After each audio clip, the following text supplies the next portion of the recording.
This is the story of a man named Stanley. Stanley worked for a company in a big building where he was employee number 427. Employee number 427's job was simple. He sat at his desk in room 427 and he pushed buttons on a keyboard. Orders came to him through a monitor on his desk, telling him what buttons to push, how long to push them, and in what order. This is what employee 427 did every day of every month of every year. And although others might have considered it soul-rending, Stanley relished every moment that the orders came in, as though he had been made exactly for this job. And Stanley was happy. I'm not happy. I'm not happy, and I'm not happy for one reason. This bucket. It's bucket time. I'm supposed to like this bucket, but I don't like this bucket. I don't like you, bucket, and that makes me feel like I did something wrong. It says property of Stanley. I'm supposed to like you, but I don't. I said I would be civil, so I'm gonna be civil. I just don't really know what to do with you if I'm being civil. I could jump off a cliff. I could crush you in a huge machine. I don't know what to do with you. Stanley clutched the bucket tightly to his chest and entered the door on his left. So I have an idea. At the end of all of this, there is a mind control facility. So I'm going to take you there. Coming to a staircase, Stanley and the bucket walked upstairs to the boss's office. Maybe something there will fix my brain and make me like you again, bucket. Because I don't know. Stepping into his manager's office, Stanley was once again stunned to discover not an indication of any human life. Crushed by the weight of this revelation, Stanley may have broken down, but Stanley guessed the correct code by sheer luck. Was it that the bucket knew all along? Was the bucket guiding him? Yes, bucket? This is certainly the most logical narrator? explanation. Are you sure, narrator? Are you sure? Why don't I get it? Why don't I understand?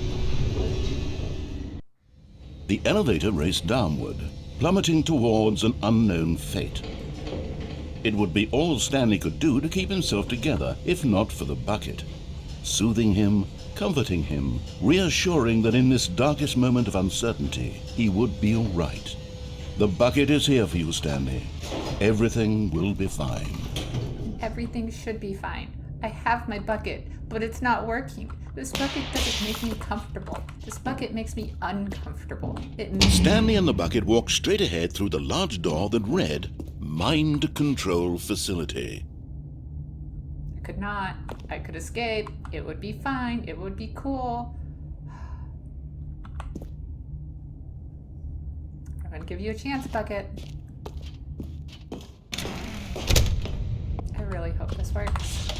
The lights rose on an enormous room packed with television screens. What horrible secret did this place hold? Stanley and the bucket both wondered to themselves. I already know. I know what happens here. The monitors jumped to life, and Stanley nearly dropped the bucket in shock. Everyone in the office was being videotaped, monitored like guinea pigs. The bucket had never seen anything like this, and it very nearly burst into tears as Stanley cradled it gently, reassuring it that everything would be fine. First time?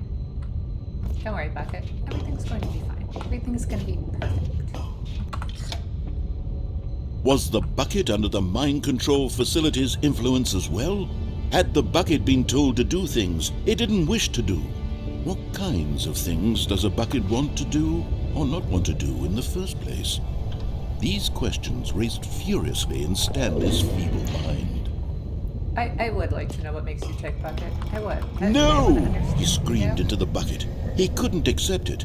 His own life in someone else's control. Never! He squeezed the bucket tighter. His one friend in the entire world.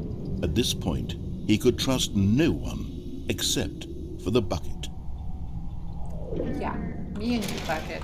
We got this. But here was the proof.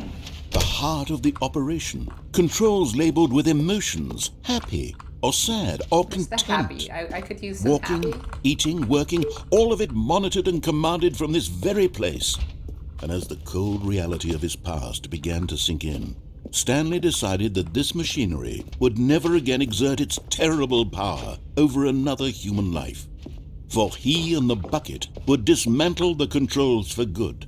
Two best friends, Stanley and the bucket, up against the world. They high-fived in a really cool way, and the bucket made a sassy comment about taking down the system.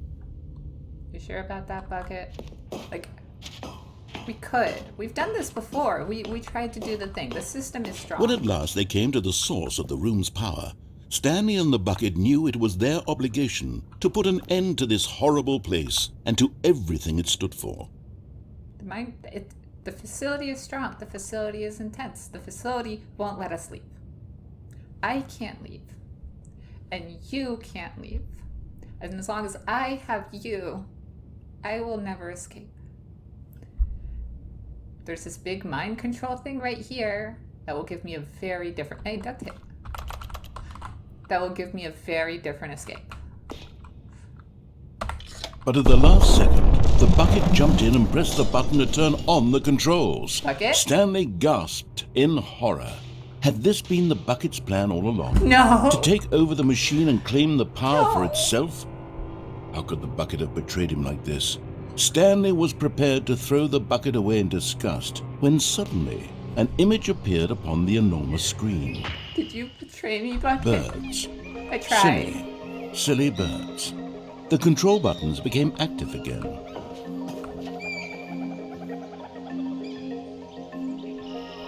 Bucket, what are you doing? What are you doing, Bucket? I'm in a very fragile state of mind right now. I'm trying with you, Bucket. I really am. If you screw me, I'm gonna murder you. Don't be evil, Bucket. Don't be evil. Don't be evil. It's just birds. Bird. Bird. Bird. Ooh, penguins. I love penguins. Stanley flipped through one video of silly birds after another, and then it dawned on him. This wasn't a mind control facility at all. It was a facility for monitoring and surveilling silly birds all over the world. The mind controls were only a facade to disguise its true intentions. Had the bucket known this all along? Stanley marveled at the metal genius in his hands, the one who had pointed him towards this incredible discovery. Stanley and the bucket never found freedom because they spent the rest of their lives here in this place, flipping through live streams of the silliest birds imaginable. Back to penguins. Of all the possible paths his life could have taken, this one was surely the best. And Stanley was happy. Am I?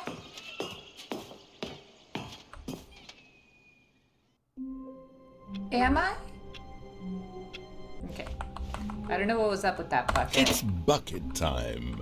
That wasn't what I wanted to happen. And that was very confusing. That was just birds. I don't get it. I don't understand, Bucket. Stanley clutched the bucket tightly to his chest and entered the door on his left. I don't know what to do with you, Bucket. I don't know. Coming to a staircase, Stanley and the bucket walked upstairs to the boss's office. No. We're not doing that. I can't escape with you. I can't make my own brain work the way I want it to. I can't deal with you, Bucket. So I'm just gonna not. And we're just gonna do something else. Because this door, well, it had a very interesting ending last time. And if I'm lucky, it'll work again. Still counts. I don't kill you. But Stanley just couldn't do it. He considered the possibility of facing his boss, admitting he had left his post during work hours. He might be fired for that. And in such a competitive economy, why had he taken that risk?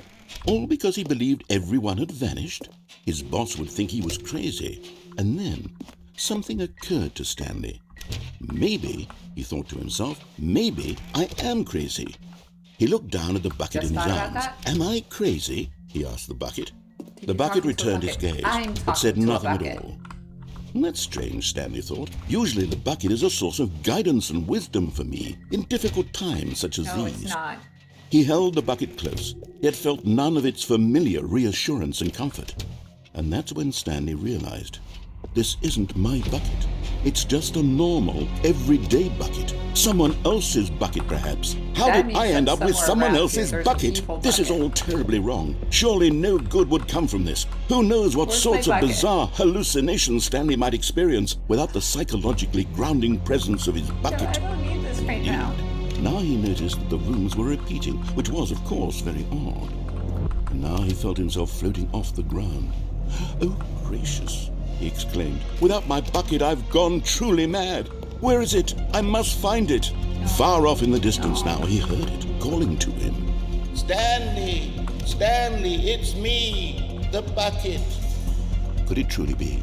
He rushed forward from room to room, passing by one bucket after the next. None of them were his. None of them were his special bucket. Oh, Come to me, Stanley. Find me. yeah, when I said I wanted He to had be to find the brainwashed, I bucket. didn't He mean had like to return this. to his old friend. It was the only way to don't truly need more restore his buckets. sanity. And then suddenly, he froze dead in his tracks.